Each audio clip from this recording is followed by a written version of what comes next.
가겠습니다. 페이지 97쪽에 나와 있는 접동세와 산유화 들어갈 건데요. 아래 접동세와 산유화의 작가를 잠깐 보시면 접동세나 산유화나 작가가 둘 다 누구야 얘들아? 김소월. 김소월이야. 근데 우리 지난번에 초혼이라는 작품을 하면서 김소월과 관련해서 정리했던 거 기억나세요? 네. 다시 한번 복습한다는 개념으로 볼게요. 김소월이 나오면 세 가지 항목이 공식처럼 나와야 된다라고 했습니다. 김소월이라고 하는 사람의 성별은 남자지만 여성적. 그렇죠. 여성적 화자를 가지고 온다. 여기서 말하는 여성적 화자라고 하는 건 시적 화자가 여자라는 말이니까 여자의 목소리가 나온다. 즉 여성적 어조를 사용하고 있다라고 해도 특이사항은 없을 겁니다. 여기서 말하는 어조라고 하는 건 목소리라고 했고 남자인 김소월이 여성적 화자의 목소리를 가지고 오는 이유가 뭐라고 했죠? 그렇죠. 감정 표현에 있어서 여자가 남자보다 감정 표현에 더 용이하니까 효과적이니까 여성적 화자의 목소리를 가지고 왔다. 우리나라 전통적인 정서라고 불리는 무슨 정서를 가지고 온다? 그렇죠. 한의 정서를 가지고 온다.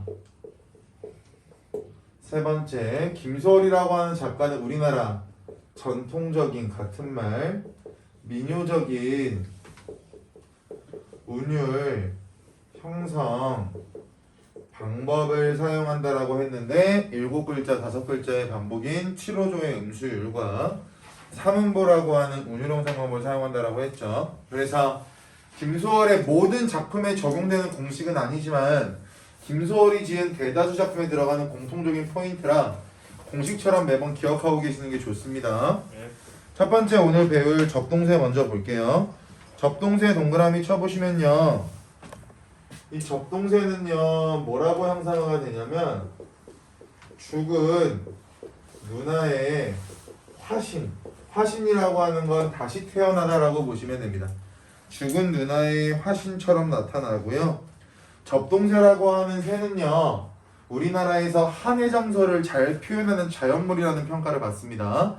죽은 누나의 한의 정서를 표현하는 역할과 기능을 하는 게 접동세이기 때문에 접동세가 가지고 있는 의미에 대해서 먼저 알고 계셔야 되고요. 그러면 왜 접동세라고 하는 자연물을 통해서 죽은 누나를 표현을 했고 왜 죽은 누나는 한의 정서를 느꼈는지 작품을 보시면서 느끼시면 되겠죠. 오른쪽에 나와 있는 작품 개감 먼저 보실게요. 작품 개감 보시면 자유시, 서정시, 성격, 토속적이라고 나와 있는데 얘들아 토속적이라는 말 밑줄 쳐보시면 토속적이라고 하는 말과 같은 말은요 향토적이라고 보시면 돼요. 시골 냄새가 난다. 시골 냄새가 난다. 애상적이라고 하는 건 슬프다가 될 거고요. 민요적이라고 하는 건 백성들이 부르던 노래를 민요적이라고 하니까 백성과 관련된 또는 일반적인 평민과 관련된 색깔이 많이 묻어난다라고 보시면 특이사항은 없겠죠. 주제 비극적 현실 세모 쳐보시면 비극적 현실이라고 하는 건 당연히 죽은 누나가 살아갔던 환경 자체가 비극적이다라고 캐치할 수 있을 거고요. 비극적 현실을 초월하려는 밑줄 애절한 혈육의 정. 혈육의 정이라고 나와 있으니까 가족관계가 나오겠네요. 그러니까 죽은 누나라고 표현이 되겠죠. 특징 여기 밑줄 서북 지방의 설화. 서북 지방이라고 하면 도시일까 시골일까? 지방. 시골 지방이 될 테니까 토속적이라는 말이 나올 거고요. 설화라고 하는 건 아주 오래전에 있었던 옛날 이야기를 설화라고 하죠. 옛날 옛적에 라고 시작을 할 거야. 그 판단 근거는 본문에서 찾아보겠습니다. 2번 의성어를 통해라고 나와 있으니까 의성어 밑줄 쳐보시면 의성어를 5글자로 우리는 뭐라고 한다? 음성상징어라고 한다. 그래서 복습해보면 음성상징어에는 의성어가 있고 의태어가 있는데 의성어에서 이 성이라고 하는 글자는 소리라고 했고요. 네. 태라고 하는 글자는 모양, 모습이라고 했으니까 여러분들이 구분하는 건 특이사항이 없겠네요. 그러면 여기서는 의성어가 나온다라고 했으니까 어떤 것과 관련된 소리가 나올까요? 이 작품의 제목에 나와 있는 접동세의 울음소리가 나올 거예요. 그래서 제목이 중요한 이유가 이런 거죠. 본문을 보지 않았지만 의성어가 나타난다라고 했을 때 100% 맞는 건 아니지만 추측할 수가 있다고. 새들은요 울음소리를 내잖아요. 짹짹 이런 식으로. 그 울음소리가 나타난다라고 캐치하신다면 작품을 접근하시는데 조금 더 수월하실 겁니다. 그런데 이 의성어가 하는 역할과 기능이 있네요. 밑줄, 혈육에 대한 정을 표출한다. 그럼 이 의성어를 통해서 말하고자 하는 바도 거기 정리가 되어 있으니까 특이사항은 없으실 것 같고요. 본문 가겠습니다. 1년. 접동이라고 나와 있는데요. 접동 바로 쳐보시면 실제로는 안 그럴 텐데 접동새라고 하는 이름이 붙여진 이유가 거기 나와 있는 것처럼 접동새는 접동이라고 울었대요. 얘가 접동새의 울음소리예요. 그래서 얘가 의성어가 되겠죠.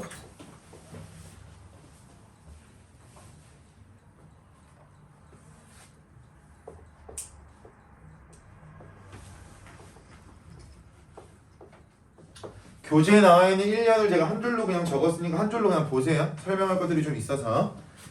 접동, 접동, 아우레비 접동이라고 나와 있는데 아우레비 밑줄 쳐보시면 여기서 이 아우레비와 관련해서 뭐 화름조라는 어려운 문법적인 용어가 나오는데 복잡한 거 다 제끼고 단순하게 갈게요. 9명의 남동생이라고 해석했어요 그냥.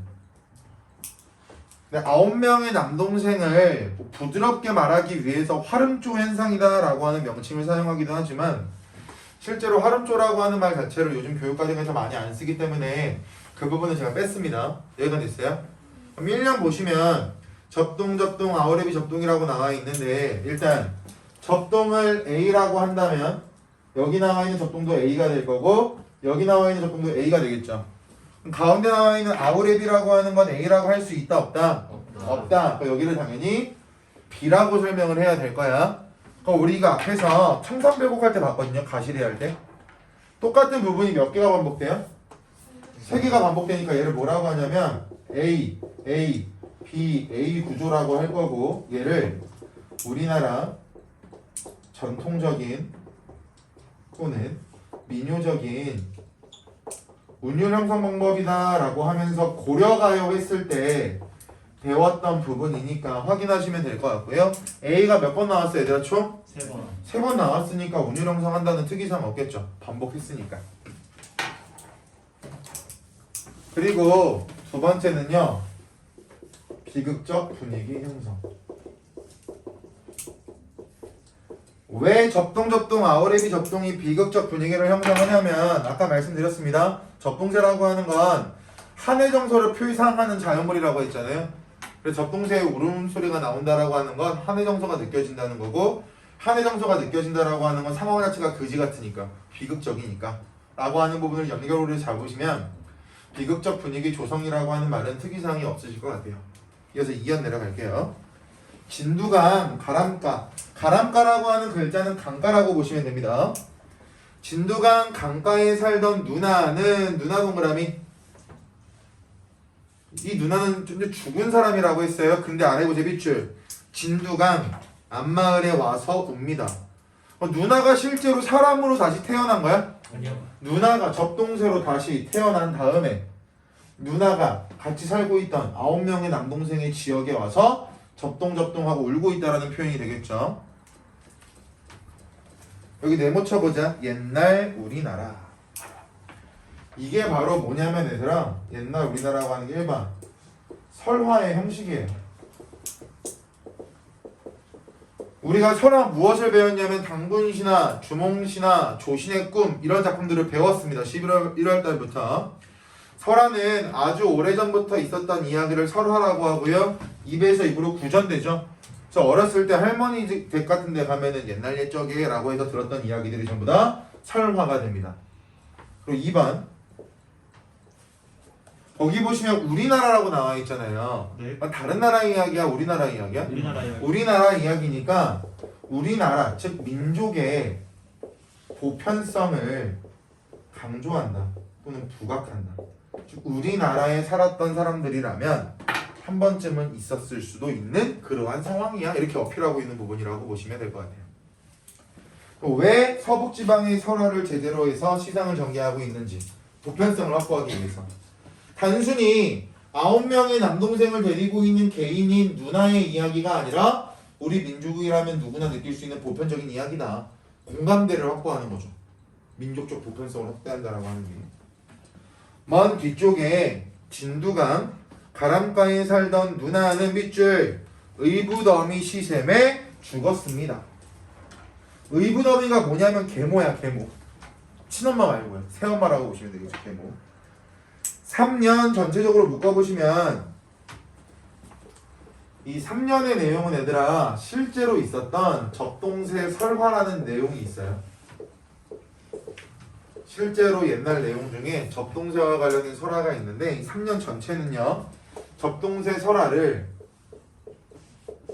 요약적으로 또는 구체적으로 제시하고 있는 부분이 될 거고, 누나가 더 오래 살 수 있었지만 계모라고 말하는 의붓어미의 시샘 때문에 죽었다니까 누이는 비극적으로 죽었다라고 볼 수 있겠죠.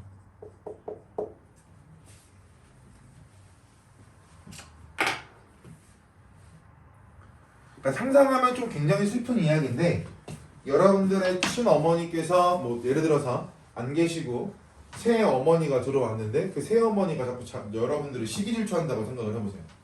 그럼 정신적 스트레스가 커질 수밖에 없잖아요. 그런 상황 속에서 누나가 죽음을 맞이했다. 그러면 누나의 입장에선 9명의 남동생이 걱정이 될까 안 될까? 그렇죠. 될 수밖에 없겠죠. 내가 당한 것처럼 계모가 내 동생들한테 해코지 하면 어떡하지나 걱정이 될 거야. 그래서 접동새라고 하는 자연물로 다시 태어난 다음에 접동이라고 울면서 남동생들에 대한 혈육의 아픔과 혈육의 정을 표현하는 작품이라고 보시면 되겠죠. 이어서 보겠습니다. 누나라고 불러보랴. 여기 네모 오오 불설워. 불설워라고 하는 글자는요 몹시 서럽다라는 글자입니다. 몹시 서럽다. 그럼 몹시 서럽다라고 대놓고 나와 있으니까 그것을 정서가 간접 제시다, 직접 제시다. 직접 제시. 그렇죠. 정서의 직접적 제시.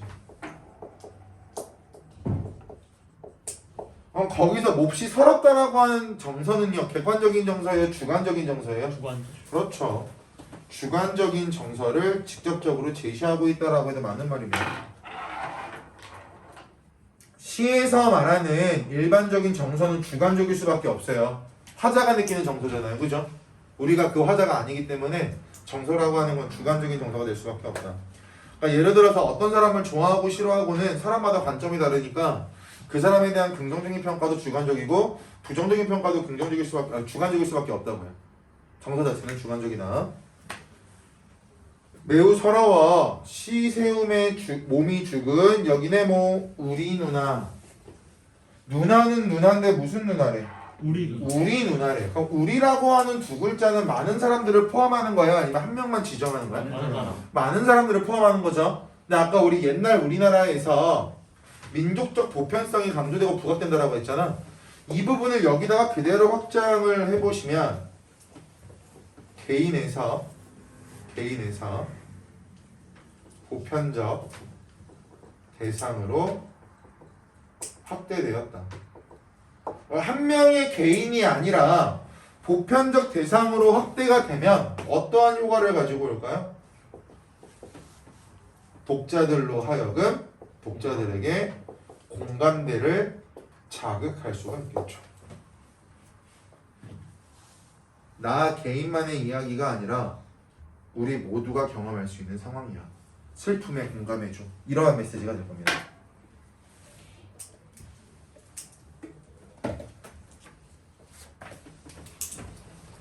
우리 누나는 죽어서 네모 접동새, 드디어 접동새가 되었다라고 대놓고 나와 있네요. 그러니까 접동새의 의미를 앞부분에서 죽은 누나의 화신이라고 때려박은 이유가 여기 때문에 본문에 대놓고 나와요. 혹시 몰라서 말하면 얘들아, 거기 나와 있는 비읍니다라고 하는 건 존댓말이야, 반말이야? 네? 비읍니다, 웁니다, 존댓. 되었습니다, 비읍니다. 존댓말이죠. 얘를 뭐라고 하냐면 경어체라고 설명합니다. 문학에서 존댓말이라고 나오지 않아요? 문학에서 존댓말은요 경어체라고 나오고요. 경어체를 가장 많이 사용하는 작가가 있습니다. 한용운. 그 경어체가 나오면 한용운은 거의 다 100이면 100 정답이에요. 한용우는 무조건 경어체를 사용해요. 상대방에 대한 존중, 예의를 표현하기 위해서. 이건 배경 지식으로 알고 계시면 좋아요. 한용운이 쓴 작품들은 전부 다 경어체를 사용한다. 다음 시간에 아마 배우는 작품이 한용운 작품이거든요. 다 존댓말입니다. 그래서 님의 침묵과 알 수 없어요라는 작품이 나올 건데 그게 다 경어체로 나오는 작품들이 될 겁니다. 아홉이나 남아대답 오랩동생을 오랩동생이라고 하는 게 남동생이야. 아우랩이라고 하는 게 아홉 동생을 좀 빠르게 읽었을 때 이게 아까 도입부에 말했던 활음조라고 하는 걸 말하거든요. 그래서 그냥 단순하게 오랩동생이라고 하는 게 남동생. 남동생을 밑줄 죽어서도 못 잊어 차마 못 잊어 에서 알 수 있는 정서는 그리움 안타까움이 되겠죠. 죽은 누이의 입장에서 누나의 입장에서는 동생들을 더 이상 볼 수 없으니까 슬플 수밖에 없을 거라고. 야삼경 앞에 바로 열어보실까요? 생각해봐. 계모의 시샘 때문에 죽은 누나는 계모의 눈치를 볼까 안 볼까? 볼 거야. 몸에 배어있을 거 아니야. 계모가 등장할 때마다 도망다녔을 거 아니에요. 죽어서도 그 습관은 유지가 될 수밖에 없겠죠. 누나의 삶은요. 죽어서도 고통을 받는 삶이 될 거니까 지금부터 어떤 장면이 나오나 볼게요. 야삼경 남다 자는 밤이 깊으면 이산 저산 옮아가며 슬피 옵니다. 그러다 보시면 그리고 죽어서도 계모의 눈치를 보는 누나의 항이 되겠죠. 만약에 죽어서 눈치를 보지 않는다면 한 장소에서만 올 거야. 그리고 남들 자는 밤에만 적동적동이라고 소리내지 않을 거라는 거죠. 대낮에 와가지고 적동적동이라고 울어도 될 텐데 남들이 다 자는 야심한 밤 그리고 이산 저산 왔다 갔다 하면서 울고 있다라고 하는 메시지 자체가 주는 누나의 한까지 여러분들께서 보고 계시면 될 것 같습니다. 그 다음 두 번째로 배우는 작품이 산유화인데요. 채연아 지금 쓰는 데까지 카메라로 잡히네? 예동인가 봐야 돼? 네, 잡힙니다. 잡혀? 네. 만약에 화면 잘릴 것 같으면 말해줘. 예.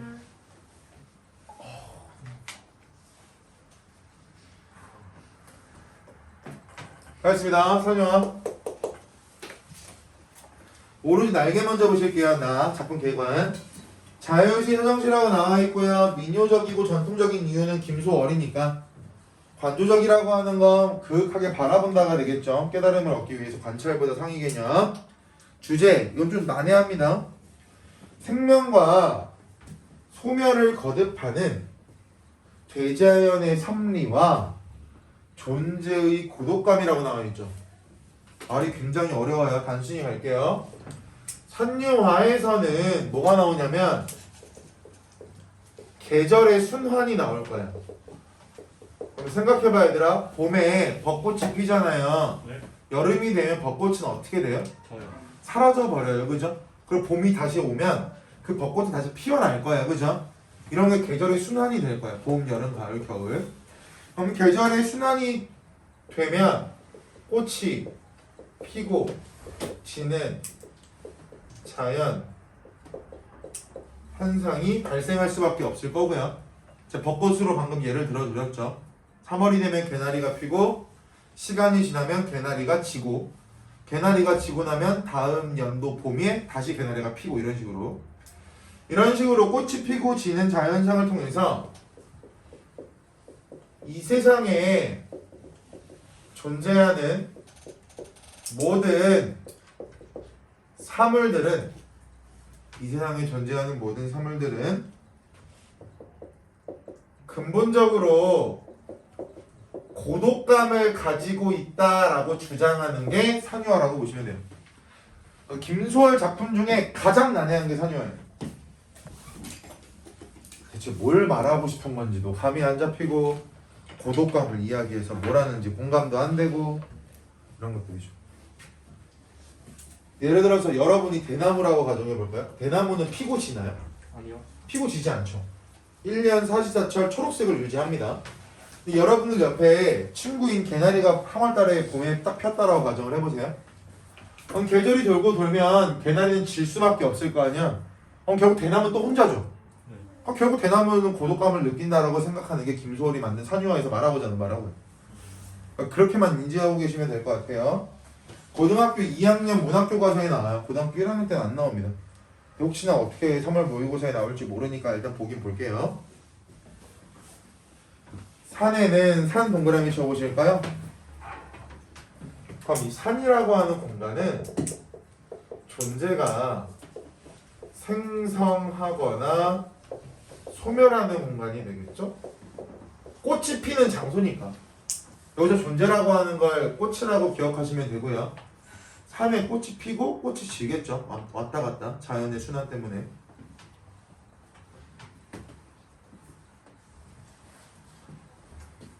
산에는 여기 밑줄 꽃이 피네. 그럼 꽃이 핀다라고 했으니까 존재가 생성한 거야, 소멸한 거야? 생성. 꽃이 폈으니까 생성이 되겠죠.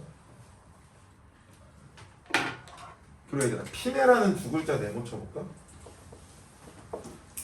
우리 일반적으로 뭐 계절별로 피는 꽃이 다르지만 꽃을 보면 우와 예쁘다 이런 식으로 감탄사를 표현하거나 꽃에 대한 정서를 표현하죠, 그죠? 근데 지금 읽은 부분 보세요. 산에는 꽃 피네. 정서가 드러나 있는 것 같아요? 아니면 꽃 피는 현상을 단순하게 말하고 있어요? 단순하게 말하고 있죠, 그죠? 여기서는요, 이 피네라고 하는 서술어가 관조, 즉 바라보면서 관찰하고 있는 느낌을 줄 거고, 관조적 어조를 사용했을 때 얻을 수 있는 효과 중에 하나가 뭐가 있냐면 감정의 절제. 감정 표현을 자제하면서 단순한 상황을 또는 사실을 전달할 때 쓰는 게 관조적인 어조들이니까 알고 계시면 좋아요. 관조적 어조, 감정의 절제. 예린이 단발했네 라고 말하면 단순히 단발했다는 사실만 전달하는 상황이 되겠죠. 이런 거. 예린이가 졸려서 한번 이거 불러봤어. 쌍꺼풀이 진해지는 걸 보니 아주 푹 주무시려고. 시영아 땀싸대기한테 때려. 너가 때리면 괜찮아. 내가 때리면 폭력인데. 맞잖아, 예린아. 친구의 애정이라고 생각해가지고 폭력이라고 생각. 시영이 한번 때려봐. 애정이라고 하고 좋아할걸? 그거 웃고 있잖아, 해맑게.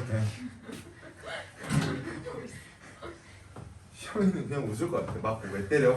이러고 있어. 꽃이 피네.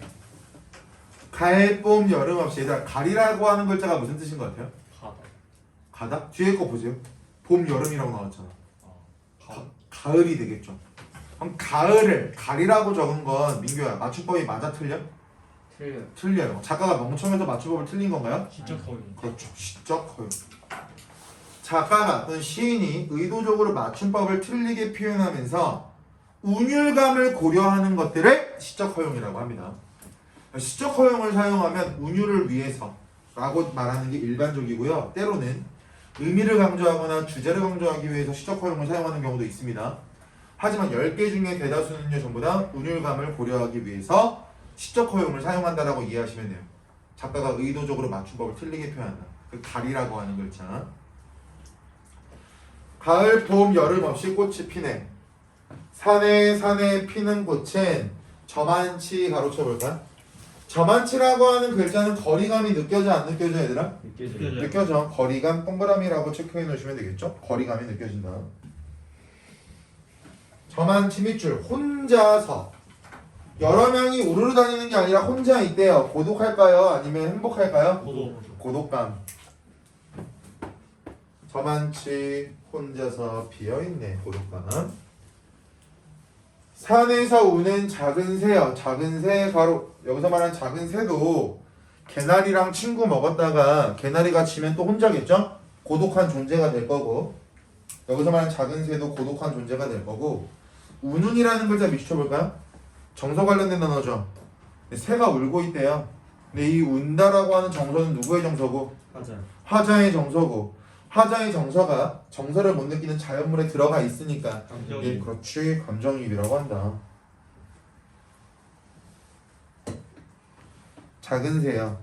꽃이 좋아 산에서 산호라네. 산다고 하네. 산에는 밑줄 꽃이네. 꽃이 폈으니까 꽃이 지겠죠, 그죠? 존재의 생성일까요? 존재의 소멸일까요? 네, 소멸. 소멸. 그럼 진해라고 하는 걸 좀 네모치셔야죠. 피네처럼 진해도 관조적 어조가 될 거고 마지막 사연에서도 관조적 어조를 사용했으니까 감정을 절제하는 효과를 가지고 올 겁니다. 꽃이 진해 갈, 봄, 여름 없이 또 갈 나왔네. 시인이 의도적으로 맞춤법을 틀리게 표현해서 운율감을 고려한다. 뭐라고 한다고요? 시적 허용이라고 한다고. 갈, 봄, 여름 없이 꽃이 진해라고 나와있는데 얘들아 1년과 4년 보실까요? 1년과 4년의 구조가 어때요? 비슷해요. 비슷해요. 우리 항상 배웠던 것 중에 1년과 마지막 연이 비슷하거나 동일하게 끝나는 것을 네 글자로 무슨 뭐라고요?